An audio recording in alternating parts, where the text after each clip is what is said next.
নমস্কাৰ সকলোকে আৰু দুপৰীয়া ভাত খাবলৈ লৈছোঁ। মাছৰ তেল আৰু ইফালে মাছ ভাজি আৰু দালিৰে ভাত খাব লৈছোঁ আজি।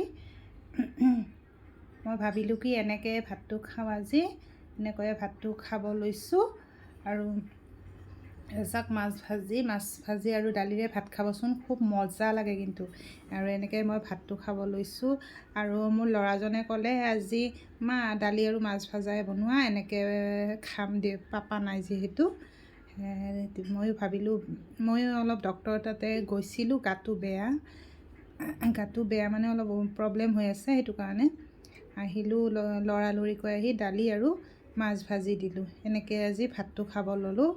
আৰু ভিডিঅ'টো চাই কেনে লাগিলে অলপ জনাব, আৰু লাইক কৰিব মোৰ পেজটো আৰু মোৰ ইউটিউব চেনেলটো ছাবস্ক্ৰাইব কৰি দিব প্লিজ আপোনালোকে। আৰু বৰ ভাগৰ লাগি আছে আজি। আৰু মোৰ ভিডিঅ' কোনোৱে নাচায় আজিকালি, বেয়া পাইছে চাগে ভিডিঅ'বিলাক চাই। এটা লাইক কৰি দিব প্লিজ, ৰিকুৱেষ্ট কৰিছোঁ আপোনালোকক। আৰু এনেকৈ ভাতটো খালোঁ দুপৰীয়াৰ।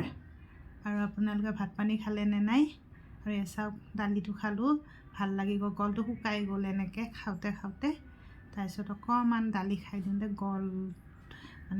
গলটো ভিজি গ'ল তাৰমানে।